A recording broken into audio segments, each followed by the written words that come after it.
Welcome everyone to the Niddcast. Today it's MereSpiderman, myself, Nordic Beast, and Lacarthian. Hooray! Yay! Yeah. Give a warm round of applause to everybody.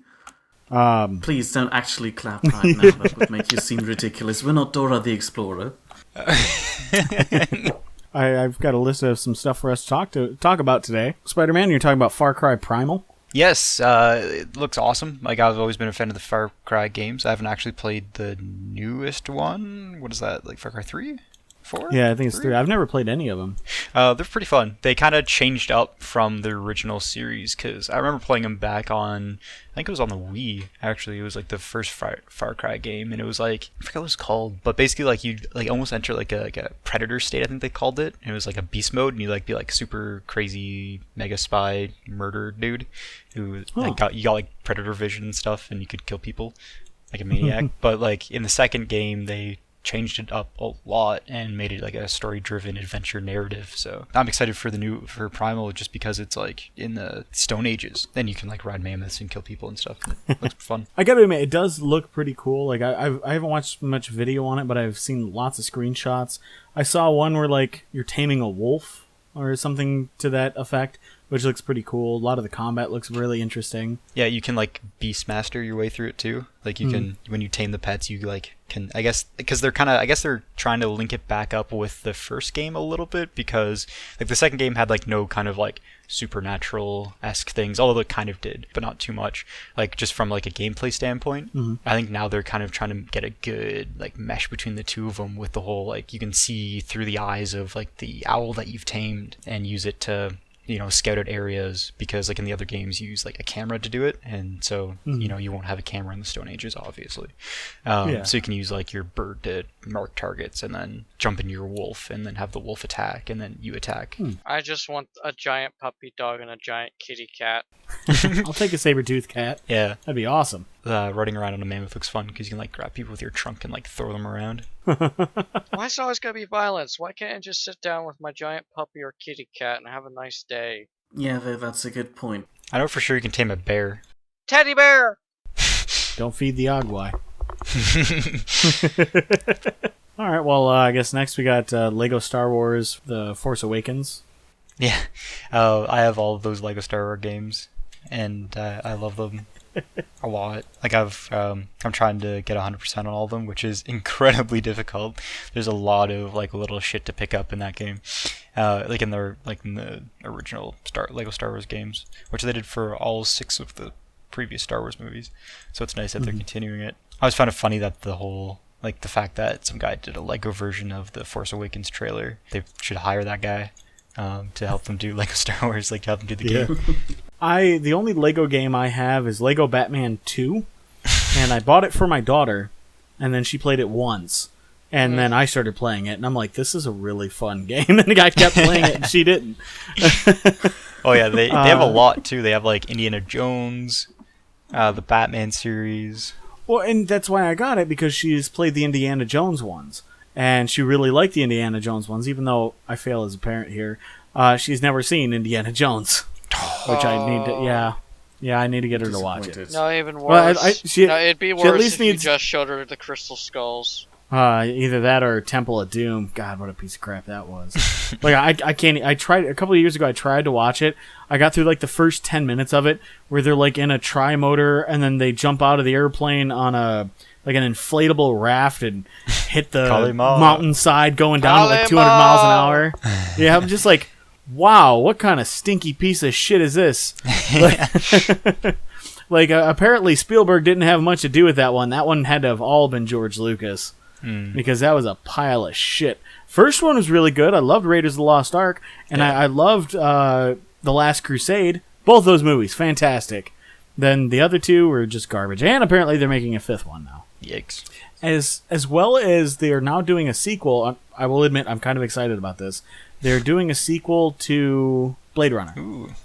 Yes, which I love the original Blade Runner. It's actually based off of an Isaac Asimov book called Do Androids Dream of Electric Sheep? Again, I like that dark dystopian future, which Blade Runner is exactly that. So I'm looking forward to that. I'm curious about it. Yeah, it could be really good. But like Blade Runner has always been considered one of like the best sci-fi movies ever done. So the fact that they're trying to reboot it could be bad, but also no. really good. It's a Ridley Scott sequel. Like Ooh. Ridley Scott is actually making a sequel to it.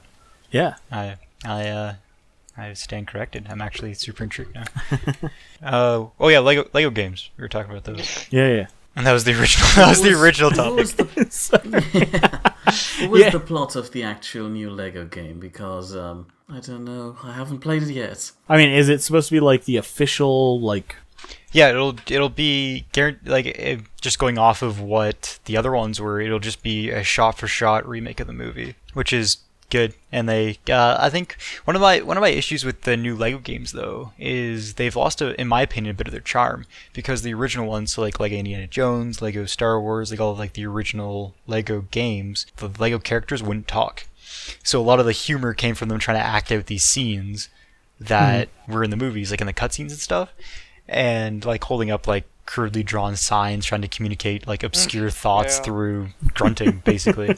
And I always found it like absolutely hilarious, and they changed it fairly recently too. I think like a year or two ago they changed up, like, and they actually started having like, I don't know if they used sound clips from the movies or had voice actors record over it, but in my opinion it took a little bit of the charm away. So I don't know if they're gonna do that for the Force Awakens game, or the Force Awakens game, but I kind of hope not. That's very Looney Tunes of you, because, you know, they did that with the Looney Tunes, where, like, with Wile E. Coyote, he would always have the signs. He wouldn't speak. Yeah. And then, you know, they gave him that, like, deep baritone Markiplier-style voice for a while. And it's just, it didn't have the same amount of humor. Mm-hmm. For stuff like that, I could see it working if they almost did, like, a Silent Bob type style. Like, he'd have the signs, but every once in a while, like, he'd talk and say like two things and it'd be hilarious. Yeah. I like that, the Silent Bob way. Yep. And actually, just to go along with the whole Kevin Smith thing, like, as I said before, love horror. I love horror games. I was really excited to find out he was making a horror movie, which was Tusk. I knew it wasn't going to be a serious horror movie, but I figured Kevin Smith, horror, comedy, this will work out. That movie had all the elements to make a good, or at least a decent horror movie with like comedic aspects to it. And he failed at every attempt. I was so angered by watching that movie. Oh my god. Yeah, if you haven't seen it, don't bother. Alright, I'll take your advice. Did you ever watch like the Army of Darkness Evil Dead series at all? Yeah. Have you watched Ash vs. the Evil Dead yet? I have not. Yeah, I absolutely love the Evil Dead Army of Darkness series, and I just like how they got progressively goofier. Yeah, like it was like serious horror, kind of serious horror, absolute ridiculousness. Then of course there was there was that remake of it. There was the remake of Evil Dead. That wasn't too bad either. That was fantastic. Just there's a scene near the end of the movie where the main character puts a chainsaw through a chick's head. Of course, she was a Deadite, so she's, you know, like one of the evil characters. But in the original Evil Dead, they used about, I think it was like 200 gallons of fake blood. In the remake, they used 50,000 gallons of fake blood just for the last half an hour of the movie, because it literally rains blood. Yeah, they had a blood rain. Yeah. So I ended up watching that movie maybe 2-3 months ago. It was when my arm was broken, you know, so I was watching movies on occasion. I'm like, all right, I'll give it a try. Why not? And, like, you know, again, the first hour and a half of the movie, I'm like, this isn't bad. It's not great. It's not bad. That last half an hour of that movie made all the build-up worth it. Like, just stunning. Just for that scene with the chainsaw in her mouth. Eat this. Just, like, yeah. And it's got all these homages to the original one. Like, all these just call-outs to it. Yep. Like, you see, like, this dude opens up a pantry, and he looks around, and he sees the chainsaw, and you think he's going to go for the chainsaw, and he doesn't. And they're like, oh. Remember how I was talking about wincing at just the short scene in Far Cry Primal where you had to drink Bill 8's blood? I didn't think this movie is for me. No, I would not suggest it to you, Bear. I'll swallow your soul. Come get some. That's what it was. It was swallow this. Yeah, like just Just the one-liners that came out of those movies were so good. Shop smart. Shop S smart. Hail to the king, baby. Groovy. Groovy. All right, so I would like to move on to a game I would like to talk about. Here we go. Fractured Space, which Lacarthian has played, but he hasn't played lately. No. I absolutely love that game. Started playing it a couple months ago. Didn't really get all that into it. And then maybe a month and a half ago, I started playing it again. They had done a bunch of updates, added some ships. And it's basically, it is a 3D game, but everybody flies on like a relative 2D plane. So like you can't, like flip and do barrel rolls and things like that. Like everybody stays in the same relative plane. But the idea is you have 2 lanes that you have bases to capture in. You have a central lane, which is just a base you can capture once every 5 or 6 minutes. And then you have your main base and the enemy base. And you have to capture bases to collect points. Try to capture the central base every 5 to 6 minutes to get a bonus. And then once you capture bases near the enemies, you can go into their base and actually assault it. And you have to capture their base, in the allotted time.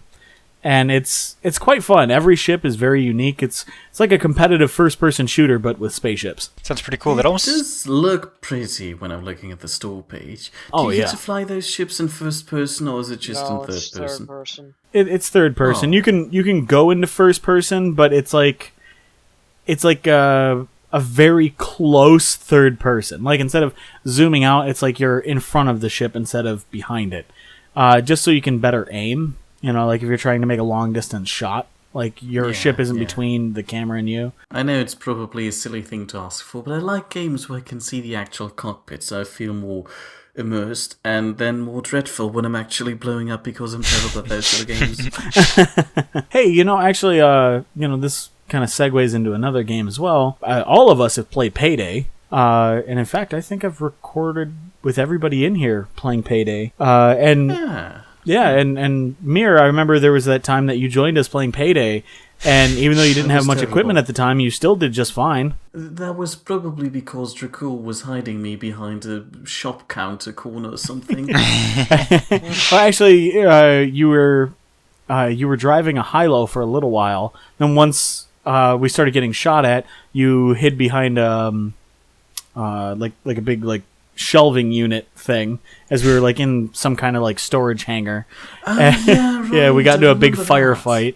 But you got through it. I mean, there was no problem. And then I remember our next round, I think we all died actually. No, we lived. It was Mall Crashers. Sitting on the roof. Yeah. No, remember we did the Mall Crashers one? Yeah. But we did it on like the top, like Death Wish. What is that? Yes, on Death Wish, which probably not a good idea. I remember we beat it, but it was pretty bloody. You just hid in a store for the whole thing. It's the easiest one to do on Death Wish. That's why we did it. That is true. Well, besides missions that you can stealth. That's true. That is true. And, actually on games, Payday 2 is... I haven't really played it much lately, but it's still one of my favorite games. Yeah, it's a shame with all the crap that's been going on. That kind of makes you want to shy away from the game, but what's there is still enjoyable. True. You don't exactly enjoy what the developers are doing, is the thing. Yeah. I haven't been following the development. What's currently going wrong, if I may ask?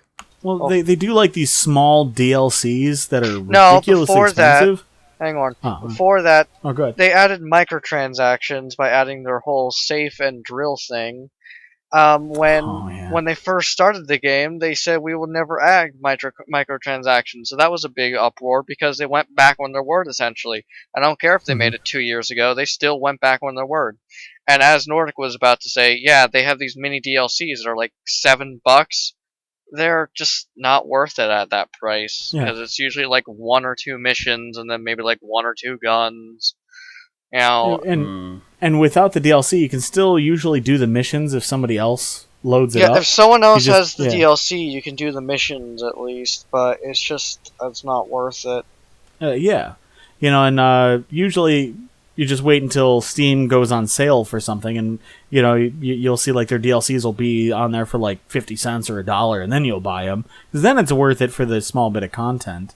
Mm-hmm. But as long as I've played games, when I was younger and I was a teenager, like around 2000 or so, you had your base game, and then you had your expansion. There was no DLC. It was an expansion. It was an add-on to the game. It was more of what you had, or it would add something that you didn't have in the base game that would make you want it.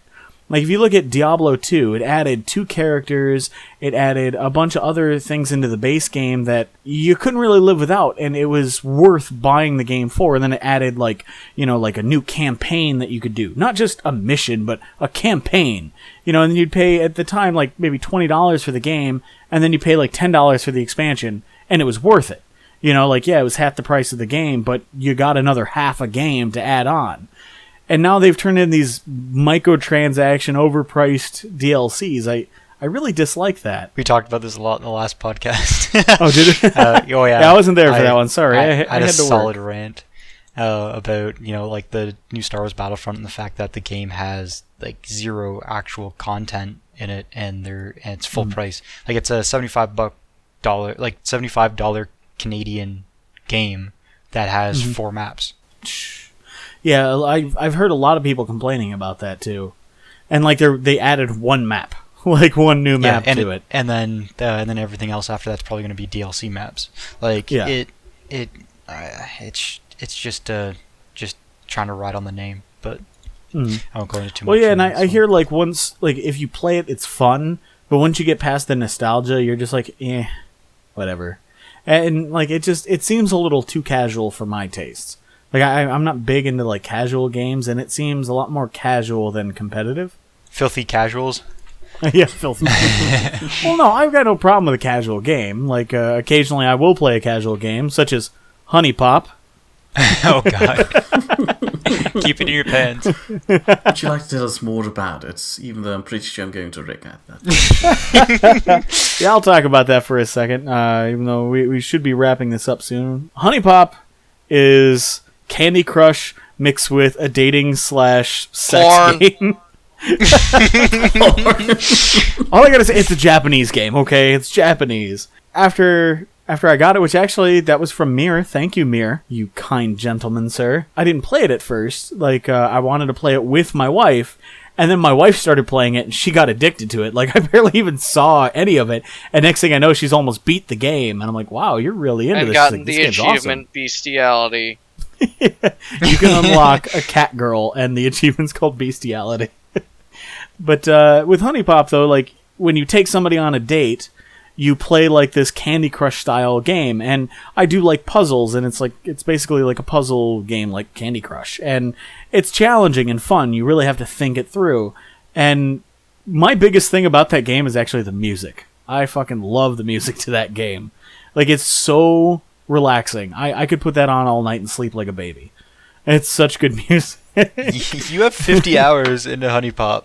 Well, remember, that's also between me and my wife. I would split that about 50-50. Sure. Because I played all the way through the game, too. And she unlocked all the characters, dated all of them, and then slept with all but one, which was the last character you get with.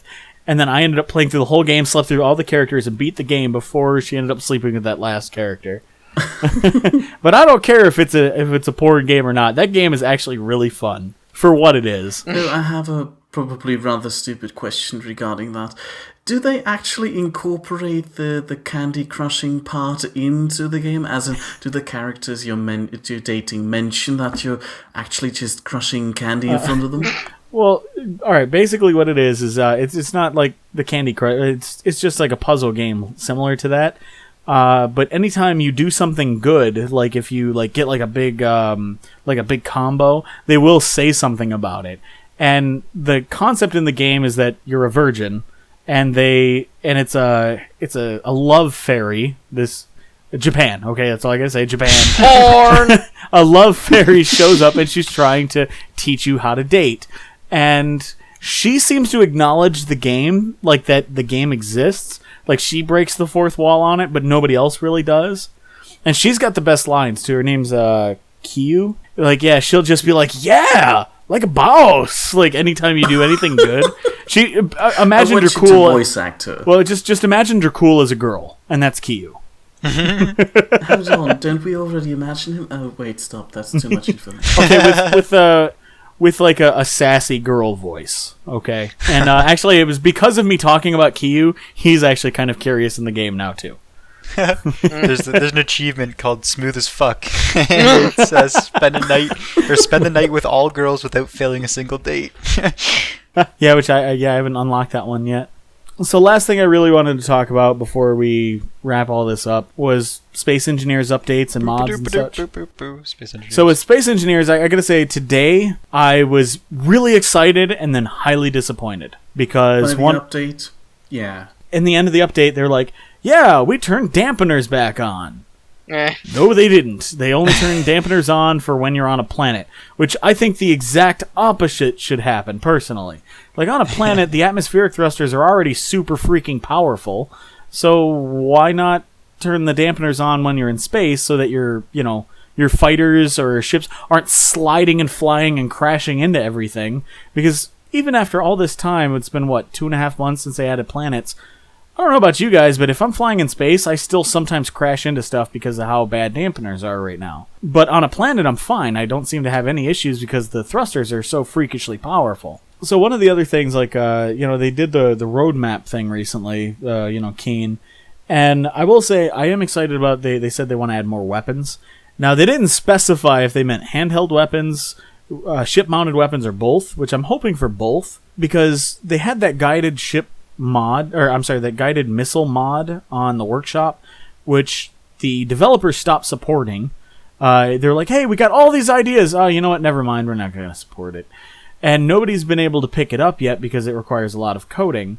But it proves the concept that you can have guided missiles in the game, which I would like to see. So, I don't know. Maybe they'll add that into the game, or more varied weapons like battleship-style weapons. Like large ship weapons? Yeah, which, I mean, they've done example mods for, but then they didn't incorporate. Then they did the example small ship turrets, and then added completely different turrets when they did add small ship turrets. So, you never know what Keen's going to do. They seem to be all over the map. Hey, here, go ahead and have some creepers that explode that are cyber dogs for some fucking reason. We don't care why. We're just going to do it. Yeah, oh, nobody likes it? Big shock. Yeah, people don't like their stuff getting blown up randomly. Yeah, really? I'm surprised. Well, the thing is, like, with the bugs, with the space spider things, the cyboids or whatever the hell they call them, I really like those. I thought they were cool. I thought it was like a legitimate way to add an NPC enemy into the game. My only issue with them was I was kind of sad I couldn't really explore like the Titan moon or the alien world without having to worry about the damn bugs all the time. Like land my ship, and if I don't get back to it in time, they eat it. So it kind of made me sad I couldn't really explore without having to worry about that. So I like the fact that they added the option to turn that off when you wanted to. I enjoy that little option. I'm really happy they did that with the Cyberhounds, because I think that's just a piece of shit. I don't get why they added those at all. I mean, I understand maybe they wanted to add enemies to the Earth-like planets, but they could have just, I don't know, added regular humans. I mean, why cyber dogs? It's like, why not pink unicorns? Grind down for components, though?